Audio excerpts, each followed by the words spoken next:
জীবনটা কত সুন্দর হয় যখন সকালে উঠে দেখি চারপাশটা একদম গুছানো পরিষ্কার, মনে হয় ঘর যেমন ঝকঝকে মনও তেমনই হালকা। আমরা তাই রাতে বেশিরভাগ কাজ শেষ করে রাখি যাতে সকালে কোনো তাড়া থাকে না, শুরু হয় একদম শান্তিতে নিজের মতো করে।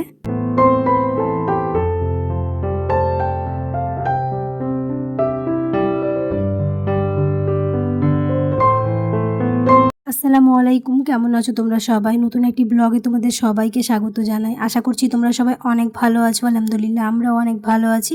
তোমাদের সবার জন্য নিয়ে চলে এলাম আরেকটা নতুন ব্লগ। প্রতিদিনের মতো আবারও স্মৃতিচারণ করি। যারা আমার ভিডিওটা দেখতে শুরু করেছো অবশ্যই লাইক দিয়ে ভিডিওটা কন্টিনিউ করো।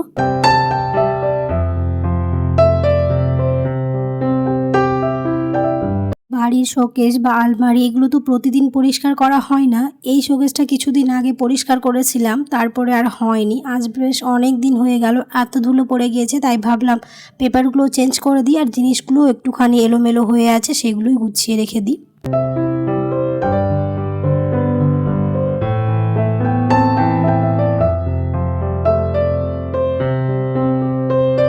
প্রতিদিনের ব্যস্ততার মাঝে আমরা একটা জিনিস মেনে চলি, রাতে বেশিরভাগ কাজ গুছিয়ে রাখা, কারণ এতে করে সকালটা হয় একদম ফ্রি, একদম নির্ভর। আজও ঠিক তাই করেছিলাম। সন্ধ্যেবেলার দিকে তেমনভাবে তো কোনো কাজ থাকে না, তাই ভাবলাম আজ এই শোকেসের জিনিসপত্রগুলোই গুছিয়ে নিই। আর অনেকটা ধুলো পড়ে গিয়েছে, তাই সন্ধ্যেবেলায় কাজে লেগে পড়লাম। এতে করে সকালটা হবে একদম নির্ভর, আর কাজের কোনো ঝামেলা থাকবে না। প্রথমে শোকেসের সব জিনিসপত্র বের করে নিয়েছি, তবে একসাথে তো আর বের করে রাখা যাবে না, অনেকগুলো জিনিস আছে। একটা করে কাউন্টার বের করে পরিষ্কার করে নিচ্ছি আর একটা করে বের করছি, এরকম করে কাজটা ইজি হয়ে যাবে। না হলে সবগুলো জিনিস আবার একসাথে বের করে দিলে একটুখানি প্রবলেম হয়ে যায়। ধুলো জমে গিয়েছিল, তার সাথে একটুখানি এই কাঁচগুলো নোংরা হয়ে গেছিলো, তাই ওই লিকুইডটা দিয়ে প্রথমে আগে ওটাকে মুছে নিয়েছি। আগে প্রথমে একটা শুকনো কাপড় দিয়ে মুছে নিলাম, তারপরে ওই স্প্রেটা দিয়ে একটুখানি স্প্রে করে তারপরে মুছেছি। এতে করে খুব সুন্দরভাবে পরিষ্কার হয়ে যায়। পুরনো পেপার পাল্টে নতুন কাগজ দিয়ে দিলাম, তারপর আবার সব সুন্দরভাবে গুছিয়ে রাখলাম। ঘরটা মুহূর্তেই ফ্রেশ মনে হলো, আর সব কিছু গুছানো থাকলে তো একদম ফ্রেশ মনে হয়।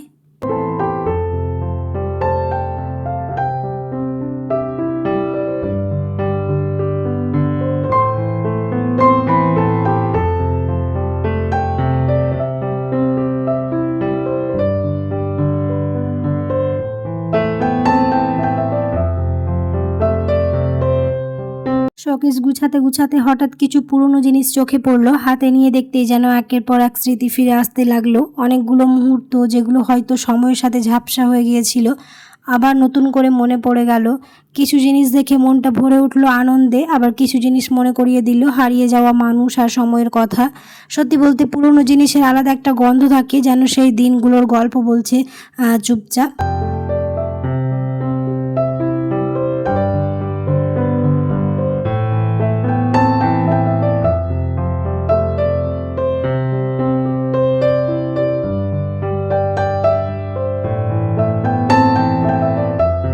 আমি গুছাতে গুছাতে বুঝতে পারছিলাম শুধু জিনিসপত্র নয়, আসলে আমি আমার নিজেরই একটা পুরনো অধ্যায়কে আবার ছুঁয়ে দেখছি। হয়তো জিনিসগুলো খুব দামি নয়, কিন্তু এর ভেতরে লুকিয়ে আছে আমার জীবনের অনেক মূল্যবান মুহূর্ত। সেই জিনিসগুলো দেখে আবার আগের স্মৃতিচারণ হয়ে উঠল।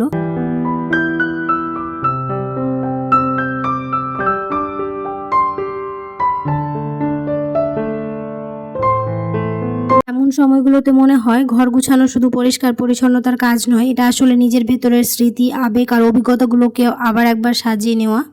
সন্ধেবেলার দিকে যদি কাজকর্মগুলো করে রাখি তাহলে সকালটা হয় একদম ফুরফুরে। সকালবেলা উঠে আর কাজের তেমন কোনো চাপ থাকে না।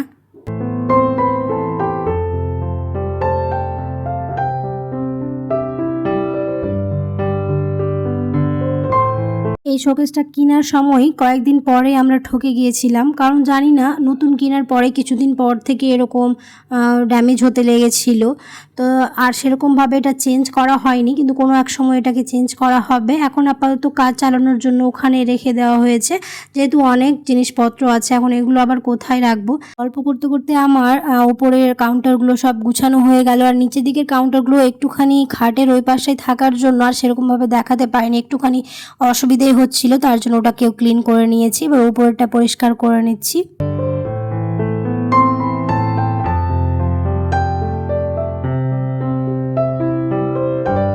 পুরো শোকেসটা পরিষ্কার করার পরে দেখতেই পাচ্ছ কতগুলো নোংরা জমে ছিল। অনেক জিনিসপত্র যেগুলো কাজের ছিল না সেগুলো এমনি রাখা ছিল, তাই সবগুলোকে আজ পরিষ্কার করে নিলাম। তার সাথে এবার ঝাড়ু দিয়ে দিলাম। ঝাড়ু দেওয়ার সময় মনে হলো যখন ঘরটাকে পুরোভাবে পরিষ্কার করে নিচ্ছি, তো আজ দরজাটাও পরিষ্কার করে নেব। অনেক দিন ধরেই দরজাগুলো বেশ পরিষ্কার করা হয়নি, তাই ভাবলাম যে এই ঝাড়টা দেওয়ার পরে ঘরের আর রান্নাঘরের দরজাগুলোও পরিষ্কার করে নেব।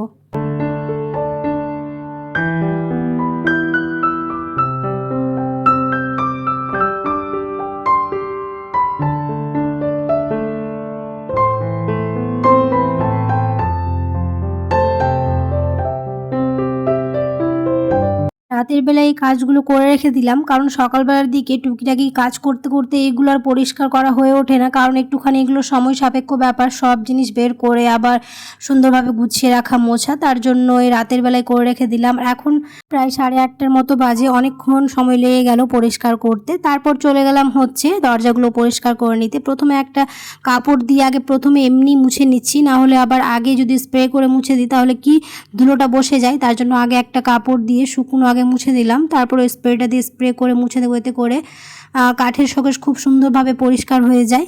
আর কাঠের জিনিসপত্র একটুখানি পরিষ্কার করে নিলে খুব সুন্দর নতুনের মতো আবার ঝকঝকে হয়ে যায়। কিছুদিন পর পরই দরজাগুলোও পরিষ্কার করা হয়। আজ ঘরের সাথে সাথে ভাবলাম দরজাগুলোও পরিষ্কার করে নিই। সত্যি বলতে ছোট ছোট কাজগুলো শেষ হলে ভেতরে এক ধরনের শান্তি আসে, মনে হয় ঘরটাই নতুনভাবে নিঃশ্বাস নিচ্ছে।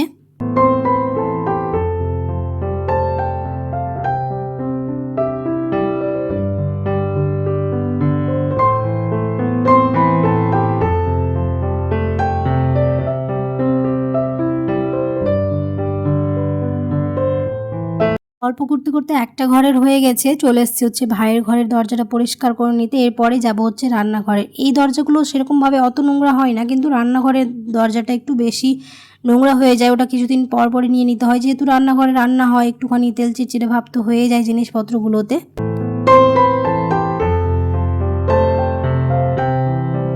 সন্ধ্যায় বা রাতে যখন আবার নতুন দিনের প্রস্তুতি নিই তখন আমার ভেতরে একটা তৃপ্তি থাকে, কারণ জানি সকালটা আর ব্যস্ততায় ভরা থাকবে না। সকালটা আমার হবে আমার নিজের মতো কাটানোর, কোনো ঝুট ঝামেলাও থাকবে না, কোনো টেনশনও থাকবে না, একদম চিন্তামুক্ত থাকবে।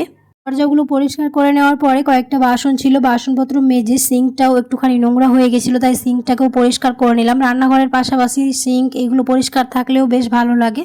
জীবনটা আসলে অনেক সহজ যদি আমরা গুছিয়ে নিতে পারি। ঘর গুছিয়ে নিলে মনের ভেতরেও একটা প্রশান্তি আসে, আর সেই প্রশান্তির সাথে যদি থাকে নিজের হাতে বানানো রান্নার ভালোবাসার একটু ছোঁয়া, তাহলে দিনটা সম্পূর্ণ হয়।